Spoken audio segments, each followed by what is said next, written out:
Papo quente, cerveja gelada é com a gente. Olha, aprendi a fazer uma rima, rapaz. Olha, Esse é... ensaiou, aqui... hein?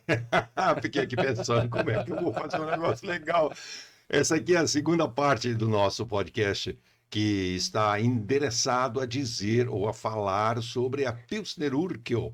É uma cervejaria, sem dúvida nenhuma, a mais importante cervejaria do mundo, a cervejaria de onde saiu a primeira cerveja Pilsen, que hoje está difundida no mundo todo. Eu estou aqui com o João Saciloto, nós já fizemos o primeiro episódio, mostramos aqui alguns vídeos. Se você nos encontrou agora por acaso, obrigado pelo seu carinho, obrigado por estar conectado conosco, mas inscreva-se no nosso canal, marque aí o sininho, que toda vez que a gente colocar um vídeo novo, você vai receber uma notificação. Se você já nos acompanha e gosta do nosso trabalho, obrigado pelo seu carinho e por nos acompanhar. Bom, se você não assistiu o vídeo anterior, eu quero te dar um conselho. Assiste o vídeo anterior, foi muito legal, tivemos um papo aqui muito bom, o João contou muita coisa a respeito da história da cerveja Pilsen e da cervejaria Pilsen. E nós mostramos aqui alguns vídeos que eu fiz quando eu fui visitar a cervejaria Pilsner Urquell. Em primeira pessoa, hein, Gera? Eu estou falando porque... Claro. Eu tive essa oportunidade. Não tive o menor... cuidado técnico, né? Também. Não, foi uma coisa espontânea. Não, mas eu não tive a menor preocupação em querer ir na República Tcheca para filmar a cervejaria Pilsen. Não foi isso que eu fiz. Eu não sou cinegrafista, não sou repórter cinematográfico, enfim, eu filmei com celular. Foi visitar o filho. Eu fui visitar o meu filho e consegui a oportunidade de fazer uma visita na cervejaria Pilsner Urquell. Inclusive esperei alguns dias até que a gente pudesse ter uma guia que nos acompanhasse em inglês, porque no tcheco ia ser impossível. Mas então assim, eu não tive a menor pretensão, eu estava procurando essa palavra, não tive a menor pretensão de fazer uma reportagem da Pilsner Urquell. Não foi. Achei, né, Fábio? Não era essa a minha pretensão. Agora também vou falar um monte de vezes. Isso, para não esquecer a pretensão. Você tomou banho tcheco? Banho tcheco. O pior é que... Aliás, cara, você teve a oportunidade na vida de tomar um banho tcheco depois de velho, porque tomava só quando criança, né? E você sabe de uma coisa, cara, quando eu cheguei na casa do meu filho, na casa da família, que também dá um apoio para ele por lá, eu percebi o seguinte, eu não sei, eu não posso dizer que são em todas as casas, mas em todas as casas que eu fui, não tinha chuveiro. Era o banho tcheco. Como nós temos aqui. Tinha uma ducha, você entra dentro da banheira e com uma ducha na mão você toma banho. Sim. Na Europa tem essa mania mesmo, Não sei se são em todas. Porque lá é tão frio que você pode decidir tomar o banho da canela para baixo, do joelho para baixo, dali para baixo, conforme o calor vai subindo, você vai subindo o chuveirinho. Não sei em todas as casas, não usei hotel lá porque eu fiquei na casa do meu filho, mas em 3 ou 4 casas que eu fui, eu observei que havia essa ducha na Europa é assim. Então não era bem um banho tcheco, mas era um banho esguicheco. Eslováquio. Vamos continuar o nosso papo aqui. Banho tcheco de cerveja, né, cara? É aquele sonho de você entrar na banheira, então, cheia de cerveja e fazer o tcheco, né? Essas piadas são Mas que coisa horrorosa. Perdão. Eu chamei o João aqui para falar Chamei o João para falar da história da cerveja, ele vem aqui estragar o podcast. Não, vamos continuar o nosso papo aqui sobre a Pilsner Urquell. A gente tinha feito um contexto todo da história no episódio anterior, né? Mostramos você desfilando por sobre o setor de engarrafamento de cervejas. E, na verdade, o engarrafamento de cervejas é o último setor da cervejaria. O primeiro setor da cervejaria é aquele que nós vamos mostrar agora, onde você passou, onde se trata o malte, cozinha o malte com umas panelas. Mostra aí. É o próximo. É o vídeo número 4. É o vídeo número 4. Número 4, Fábio. Vai lá, vamos lá, vamos rodar esse vídeo. Years 1919 until 1931. For its time, it was quite progressive construction, but it only took longer than they originally anticipated, given the post-war situation in Europe. All the brewing Pilsen. Tá bom, não tem problema. Ocorre o seguinte, é que Essas o panelas João de havia cobre dito que essas panelas de cobre não pode mais, né, João? não pode. Elas são ornamentais porque são bonitas, são polidas, passam um verniz por cima. O cobre dá aquele quê, né? Aquele ambiente de coisa antiga, Agora, né? esse ambiente onde estavam essas panelas aí, que eu fiz esse filminho, possivelmente não estava Não, funcionando. existem cervejarias que funcionam e que eles colocam essa capa de cobre para visitação ainda que funcionam. Mas provavelmente não, porque eles estavam caminhando em Não, volta das panelas. não. Tinha alguma quente assim? Então, é isso que eu ia dizer. O ambiente estava muito refrigerado É. e tinha muita gente nesse É. grupo e todo mundo muito próximo daquele equipamento ali. Eu não acredito que aquilo estava funcionando, Não, porque estava muito fresquinho Pelo ali menos dentro. naquele momento não, porque essas panelas são as panelas de cozimento, né?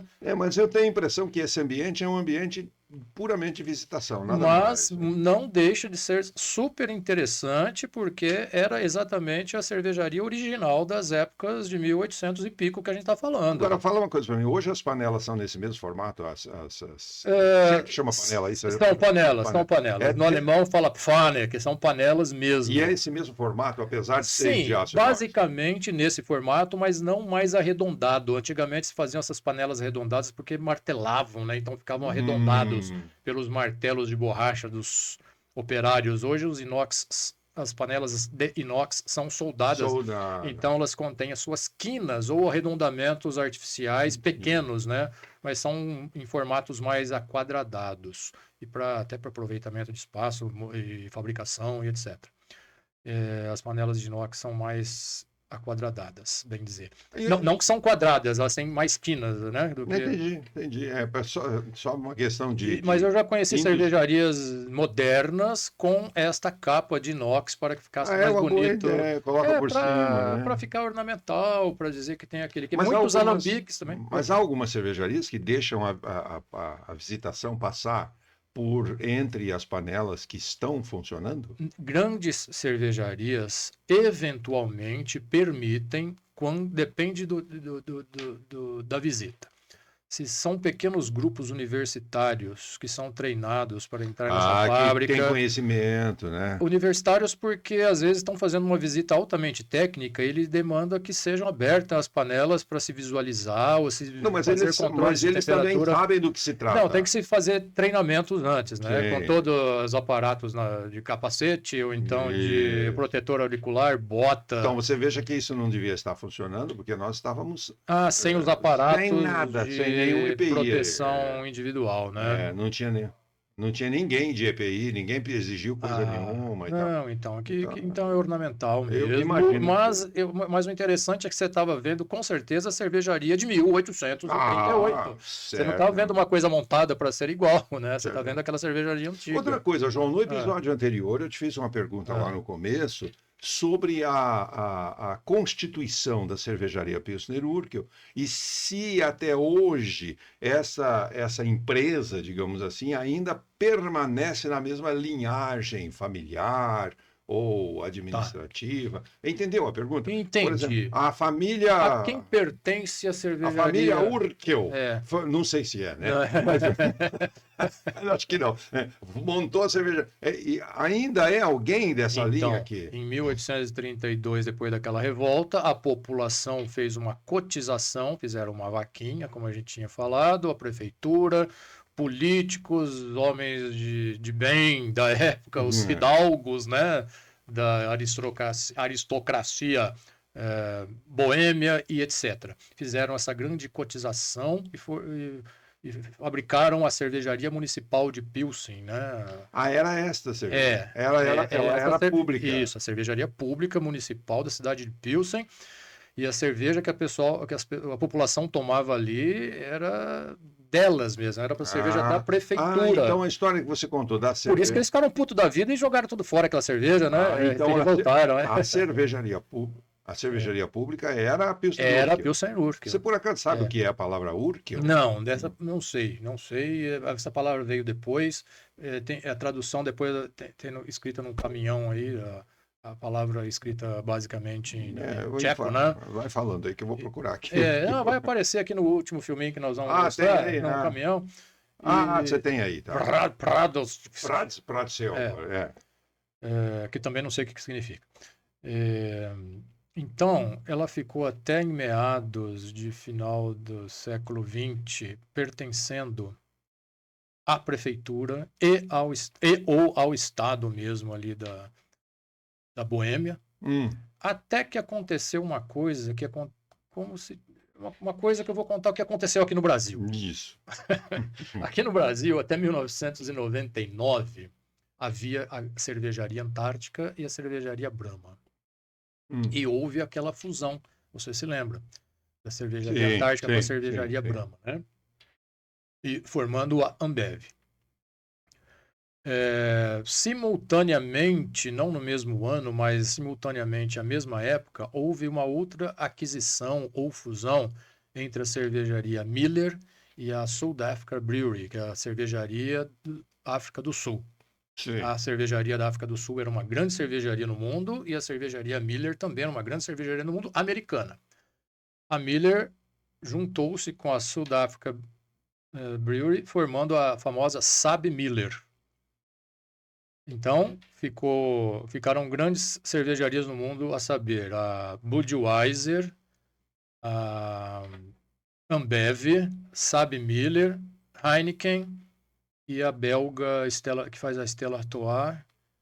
Eu esqueci o nome dela, famosa aí. A belga. O Google não me deu a tradução do Urquell. Não deu. Eu estou lutando aqui. Não, a belga que faz a Stella Artois é a Interbrew. Então, Antártica com a Brahma aqui no Brasil, a SAB com a Miller nos Estados Unidos. E chegou um momento, em 2015, o que aconteceu aqui com a fusão da Antártica com a Brahma? O CAD, que é o nosso órgão regulamentador econômico, disse às duas cervejarias que então acabaram de se fundir: nós só vamos aprovar esta junção econômica, esta fusão, caso vocês disponham de algumas fábricas e de alguma marca para oferecer ao mercado para que não haja uma concorrência tão acirrada assim contra vocês. E assim foi feito. Foram disponibilizadas 5 fábricas e uma marca de cervejas que ainda pertencente à nova empresa Ambev.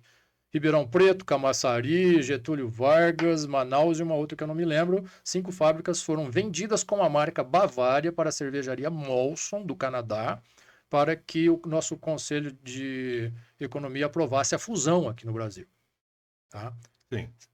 Ocorreu algumas décadas antes também, quando a Colinos foi vendida. Eu não me lembro muito bem qual foi o nome da empresa que detinha a Colinos. Ela fundiu e o CAD também disse que ela teria que se desfazer do nome Colinos, que era uma marca muito forte. Gessilever, obrigado, Fábio. O CAD aprovou desde que a Gessilever se desfizesse ou disponibilizasse da marca Colinos, porque ela tinha 70% do mercado e ia haver uma grande aglomeração. Na época continuou com o produto igualzinho. E colocou a marca Sorriso. E colocou Sorriso, exatamente. Eu me lembro disso. Então aconteceu esse tipo de coisa com a Gessilever. Isso só para contextualizar, nós vamos voltar para a cerveja de novo. Aconteceu com a Ambev.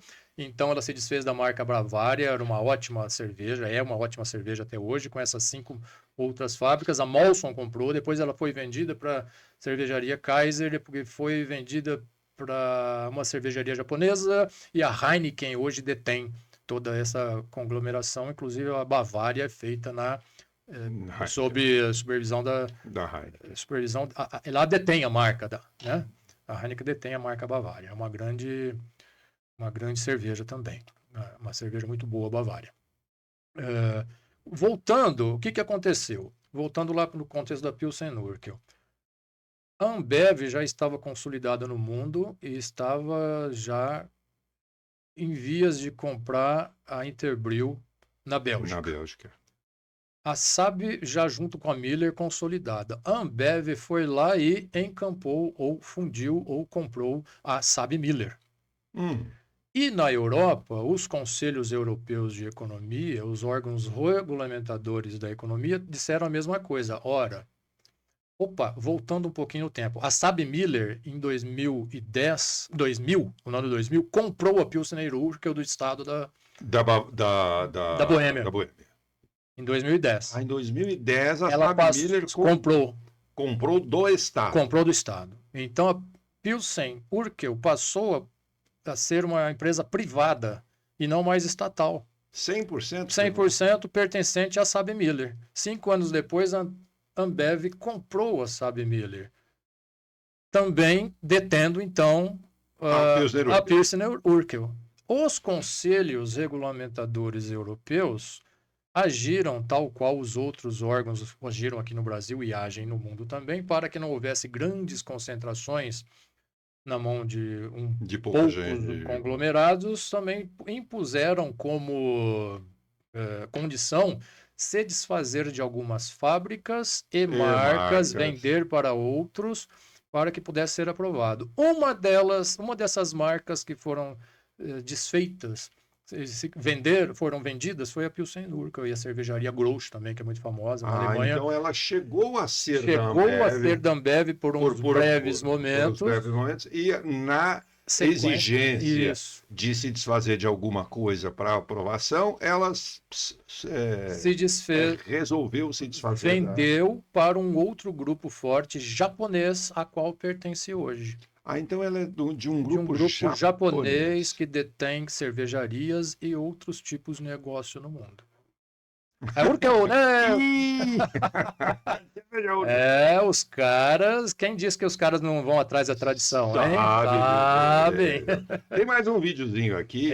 Vamos aproveitar para mostrar. Fábio, é o último vídeo aí, o número 3. Welcome to the city where the world-famous Pilsner Urquell beer began. Olha o nome aqui, ó. Aí, ó. Prates, sei lá como é que chama isso aí. Acabou o filme. Prates. Welcome to the city where the world-famous Pilsner Urquell beer began. Institucional que eles rodaram. Pronto, acabou de novo, né, Fábio? Aí, pronto, tá bom. Deixa eu parar aqui. Essa fachada é muito bonita. Não precisa. Não precisa.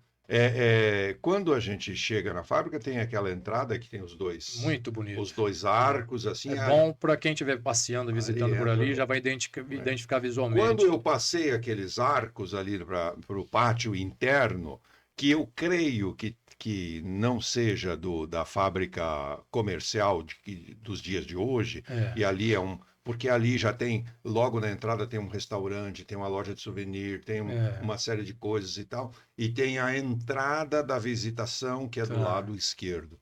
E dali dessa entrada da visitação, a gente desce para o subsolo, passeia no subsolo, depois sai lá na frente, pega um ônibus.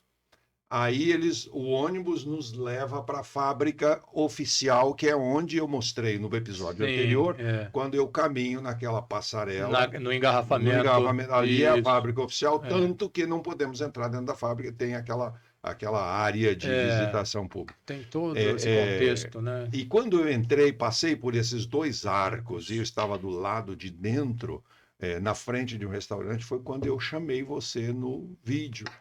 É verdade, você me chamou. Quando eu te mostrei, eu estava exatamente dentro desse cidade, eu lembro. De dentro. Deveria ter gravado esse vídeo, esse telefonema seu, viu? Você estava todo encapotado, com frio lascado. Tava de gorro. Eu até falei, tira um pouco aí de roupa. Eu não sei com quem que eu tô falando. Quem é você? Reconheci pela sua bela voz, ora, Geraldo. Você reconheceu pelo número do telefone. Foi.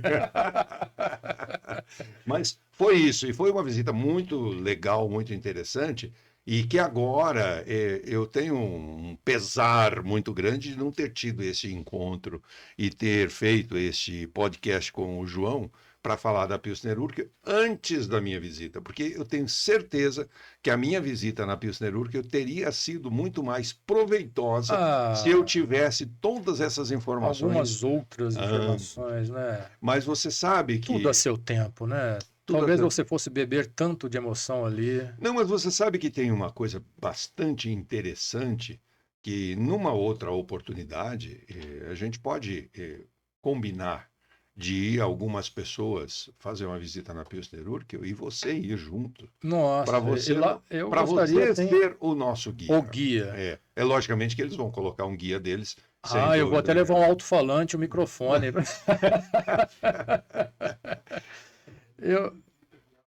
Guiada em português, guiada, hein? Olha só, e vamos vou fazer te um falar- pacote. e Ó, vou- gente, inscreva-se você também no pacote para visita para Pilsner Urquell. Mande aqui um e-mail para o Gera que ele vai estar angariando os E boletos. vou te falar uma coisa, se eles colocarem na placa lá assim, guia em português, mas vai fazer uma fila de português. Dá para apretar muito avião, hein? Vai fazer uma fila na porta de brasileiros e portugueses. E portugueses. E gente da África, e gente que precisa, porque a menina que nos acompanhou, a guia que nos acompanhou em inglês, uma menina bem treinadinha e tal, né? Mas realmente ela não tem muita dó da gente com relação ao inglês, ela manda bala e ela fala muito bem, muito rápido, e tá bom, a gente acompanha, mas fica muita coisa para trás. E né? não é uma visita.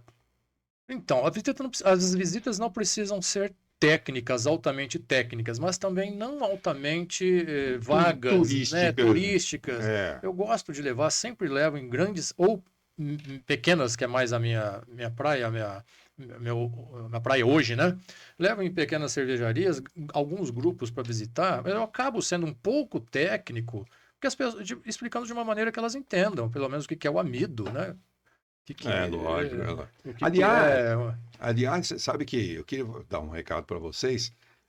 Vocês estão nos assistindo, nos acompanhando aí, para que vocês nos mandassem perguntas, nos mandassem dúvidas. Pode mandar, o pessoal tem mandado, a gente não deixa lá no canal, a gente vai sanando isso no meio do podcast. A gente vai tirando aí as dúvidas e vai entregando aqui para o João. O João, o que sabe responde, o que não sabe pesquisa. Deixa para o próximo episódio. E vai se organizando aqui, porque a sua participação é muito importante para a gente, muito enriquecedora. Foi o que o João falou aqui, eu fiquei interrompendo o João e o João me disse que foi enriquecedor. Mas claro, sempre é. Eu não vi nada de enriquecedor nisso, mas claro que é, puxa vida. Mas a sua participação é enriquecedora. O que mais enriquecedor são os meandros, são as voltas dos fatos, não simplesmente o fato, porque são as voltas que fazem os fatos acontecer. Senão a gente simplesmente mostrava o filminho aqui e acabou. Agora, João, me diga uma coisa, a Pilsner Urquell, que a gente encontra no Brasil, a gente encontra no supermercado, tem Pilsner em alguns pontos. Em alguns pontos muito específicos a gente encontra. E quando você pega a garrafa ou a latinha, ou o que seja, está escrito em português. Sim.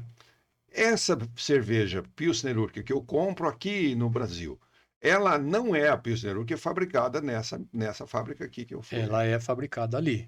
Ela é fabricada lá. É fabricada ali. Via de regra, sim. Nesse caso das Mas grandes... envasada. Por exemplo, Guaraná Antártica. Eu vou falar que depois a Ambev pode mandar um cachezinho para nós aqui, viu? Beleza? Manda o Pix. Não tem problema. Mandar o Pix. Vou pôr o QR Code aí. O QR Code para fazer a propaganda aí. Meus amigos da Ambev, tenho saudades da empresa. O João meus amigos. O João trabalhou na Ambev. Muito respeito. Tive a honra e o prazer de ser convidado pelo Alexandre da Academia da Cerveja. Estivemos no congresso. Foi bastante enriquecedor. Eu agradeço bastante. E venho falando disso aí para os outros amigos meus também. Me diga, ela é fabricada lá? Ela é fabricada lá. Eu falei da Guaraná Antártica porque é uma bebida conhecida no mundo todo, fabricada dentro das fábricas da Ambev e exportada para diversos países, e na lata está escrito na língua do país. Então, Israel. Você vê que legal uma Guaraná Antártica escrito em sei lá como é que é o nome lá, hebreu. Eu tenho uma latinha de Guaraná Antártica que eu comprei em Los Angeles. Mas eu fiz de brincadeira, pura brincadeira. Que aí o menino que veio nos atender no restaurante falou assim, pois não, né? O que vocês queriam e tal. Eu falei, eu quero, sei lá, me dá o cardápio aí. Eu quero uma batata, essa batata aqui. E aí ele falou, vocês são do Brasil e tal. Me traz essa batata e um Guaraná Antártica. Só para ele falar que não tem. Só para ele falar que não tem. Pois ele veio com o Guaraná lá de dentro, na bandeja, quando chegou perto de mim, ele abriu, e sem me perguntar nada, ele abriu e pôs na mesa para mim. Foi caro esse Guaraná, hein? Nossa, foi caro pra burro. Tanto é que eu guardei a lata, tá guardada até hoje. Essa lata eu vou levar. Então esse Guaraná Antártica era fabricado no Brasil. Sim. Fabricado no Brasil. E o esses envasamento? negócios já são feitos antes, né, a priori, então já se fazem as embalagens, porque o Guaraná Antártica, ou qualquer outro produto que vai de um país para o outro, não posso simplesmente fabricar aqui um chinelo e mandar para lá. Tem toda uma legislação do país a ser cumprida, inclusive os dizeres, o que deve estar escrito, as normas de fabricação. Então, mas o envasamento é feito... A fabricação e envasamento. Agora, Então, uma outra pergunta no que caso você ia da cerveja fazer, Pilsner Urquell, ela é envasada ela lá. é envasada aí. Agora, você me fala assim, ela é idêntica à cerveja que vende na Europa? Eu já duvido. Porque cada região vai ter uma característica. Então, eles certamente fabricam sob a supervisão de alguém do Brasil. É muito arriscado. Pode-se ter conceitos de qualidade da empresa que diz assim, não, o que eu vendo no meu país, eu quero vender ali. Mas depois os caras descobrem que não vende ali, eles vão adequando o sabor para vender ali. Uma grande cervejaria última que entrou aqui no Brasil, aconteceu isso. Eu adorava tomar cerveja. Eu adoro tomar a nacional também, mas aquela que vinha lá do país deles, com uma latinha inclusive texturizada, eu gostava de pegar na latinha texturizada, hoje não é mais. Eu gostava de sentir aquele amargorzinho fino, típico daquele país, e hoje não é mais. Foi abrasileirado o sabor. Então, se eu pegar a cerveja, aquela cerveja que eu trouxe para você, trouxe para o Fábio, trouxe para mim... Aquela é tomada lá. Então, se eu pegar aquela cerveja... e pegar uma latinha idêntica da cerveja Pilsner Urquell que eu comprei aqui no Brasil... Possivelmente tem diferença. Possivelmente vai ser outro sabor. Vai ter alguma diferença no sabor. O consumidor final não vê isso porque ele não faz nunca esse teste. Lógico. Mas, com certeza, se ela quiser galgar um pouco de mercado no país no qual ele precisa se adequar ao sabor. E vou mais além, cara. Todo mundo diz, o McDonald's é igual no mundo todo. Não é, cara. Não é. Isso é coisa natural, você não pode ter o mesmo sabor das mesmas coisas. É natural que haja uma adequação. E eu acho até bonito que o cervejeiro, que o cozinheiro consiga adequar ao sabor regional. Eu fui no McDonald's no México e tinha pimenta. A boca ficou desse tamanho de tanta pimenta, né? Pimenta. Eu falei, mas que raio de lanche do McDonald's? Adequado ao costume. Agora isso aí que o pessoal diz na televisão, as receitas originais do país. Não, papo furado. Não cola. Não cola. Fábio, vamos embora ou vamos continuar o papo aqui? Vamos. Está ótimo. Nós vamos ficar aqui até amanhã cedo, então. Traz uma Pilsner Urquell para mim. Opa, original é propaganda de novo, hein? Você pode... Você já tomou a sua, não? Já, porque se você tivesse a sua que eu trouxe, eu certamente ia mandar você trazer ela aqui. Tá bom, gente, eu quero agradecer o João Saciloto, meu grande amigo, mestre cervejeiro, um grande conhecedor de cerveja e de história da cerveja, acima de tudo. Que a gente não sabe, a gente inventa. Inventa não, ele vai atrás, né? Mas o João é uma pessoa impressionante porque, acima de tudo, ele é apaixonado pela história da cerveja. Então, qualquer pergunta que você faça para ele que ele não saiba, ele vai procurar saber para trazer informação e muito mais, ele vai procurar saber para aprender. Então, eu quero agradecer mais uma vez o João por estar conosco aqui no Cerveja Pod, onde nós temos um papo quente e a cerveja gelada. Ali na geladeira já tem uma cervejinha esperando pela gente. Nós não colocamos a cerveja aqui por uma questão de... Eu gostaria de um dia tentar fazer um podcast, a gente começar a tomar uma cerveja, depois de 1 hora bebendo, fazer o podcast, para ver o que sai. Não vai poder pôr no ar. João, obrigado, querido. Eu que agradeço, Gera. Valeu, meu Saúde, querido paz, amigo. Sucesso, boa cerveja. Você, muito obrigado pela companhia até agora, pelo nosso papo. Espero que você tenha gostado dos vídeos que eu trouxe da República Tcheca para você. Quando eu viajar de novo, não sei quando será, trarei outros vídeos relacionados à cerveja para mostrar para você aqui. Se você não é inscrito no nosso canal, faça a sua inscrição, assinala o sininho. Cada vez que nós colocarmos um vídeo novo, você vai receber uma notificação. A você que já é inscrito e nos acompanha sempre, muito obrigado, você é muito bem-vindo e é muito carinhoso, muito carinhosa, acima de tudo, por permitir que nós entremos aí no seu celular, no seu computador, no seu tablet, com os nossos papos maravilhosos. Grande abraço, tchau, João. Grande abraço. Vamos tomar uma cerveja? Quer tomar uma cerveja? Vamos marcar um dia para a gente tomar uma cerveja?